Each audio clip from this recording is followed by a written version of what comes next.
अस्सलाम वालेकुम। टेम्परेचर, दर्जा हरारत जिसे हम कहते हैं, मुख्तलिफ आप सुनते हैं कि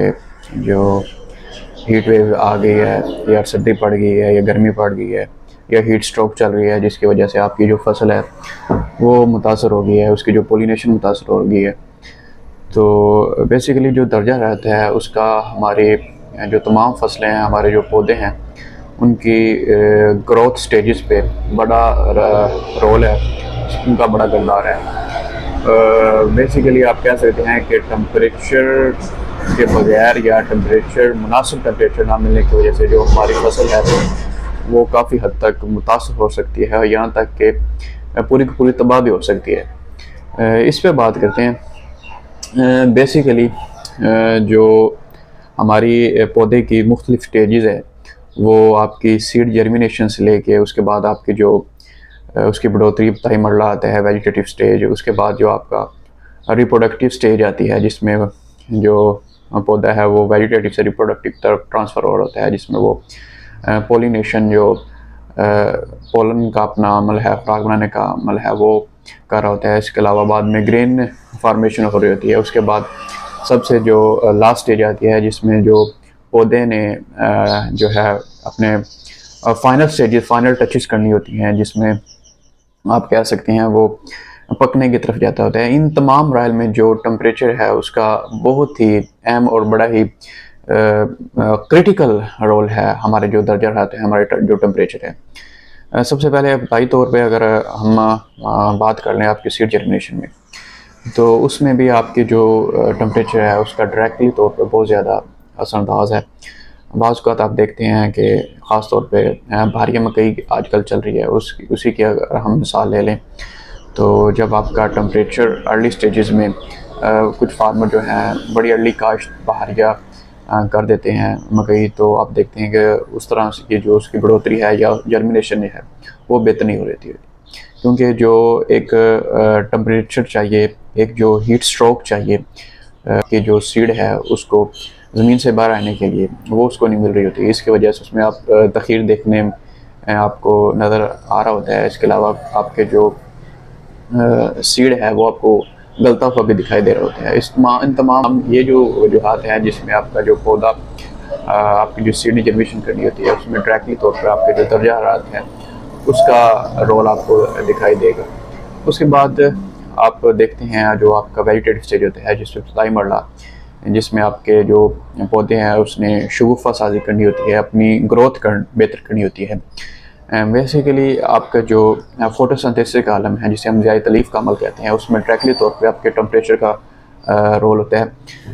अगर उस स्टेज पे आपको हीट स्ट्रोक देखने में आ गई, ज़्यादा टेम्परेचर देखने में आ गया, तो आपका पौधा जो है वो जलने के चांसेस होते हैं, वो आपको पानी की कमी उसमें आपको देखने में नज़र आएगी। हाँ, और अगर उस दौरान आपको ज़्यादा सर्दी देखने में आ गई तो वो भी स्टेजेस जो हैं आपको, जैसे कोरा वगैरह आपको आलू में देखने में आता है, फ्रोस्ट देखने में आती है, कोरा पड़ जाता है, तो उस वक्त भी आपके जो बेसिकली पत्ते हैं उसके लीफ वेजिटेटिव स्टेज में वो डैमेज हो जाते हैं, जिसकी वजह से आपकी जो फसल है वो आपको मुतासर दिखाई दे रही होती है। वेजिटेटिव स्टेज के बाद जो सबसे ज़्यादा जो आपका क्रिटिकल स्टेज होता है वो आपका रिप्रोडक्टिव स्टेज होता है, जिसमें जो पौधा है वो अपना पोलिनेशन का अमल कर रहा होता है, जिसमें उसने अपने पोलन तैयार करके खुराक तैयार करने का जो अमल है वो करना होता है। वो सबसे ज़्यादा क्रिटिकल है। उस दौरान अगर आपका टेम्परेचर जो है वो आपको ज़्यादा देखने में नजर आएगा तो आपके पोलन मुतासर होंगे, और उस दौरान अगर ज़्यादा टेम्परेचर होगा तो क्योंकि उस स्टेज में जो नमी है वो पौधे को इंतहाई लाजमी चाहिए होती है।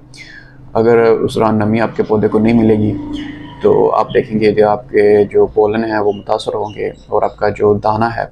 वो पिचका हुआ आपको उसके बाद नज़र आएगा, और जो जितनी सलाहियत है पौधे की आपको खुराक प्रोवाइड करने की वो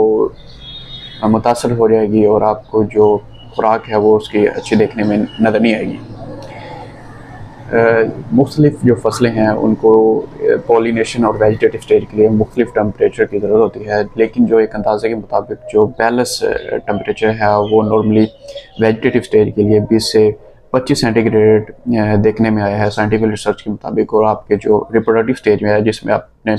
का पौधा जो है वो पोलिनेशन वगैरह कर रहा होता है, दाना भराई का अमल कर रहा होता है, वो तकरीबन 25 से 35 सेंटीग्रेड के दरमियान है। लेकिन मुख्तलिफ फसलें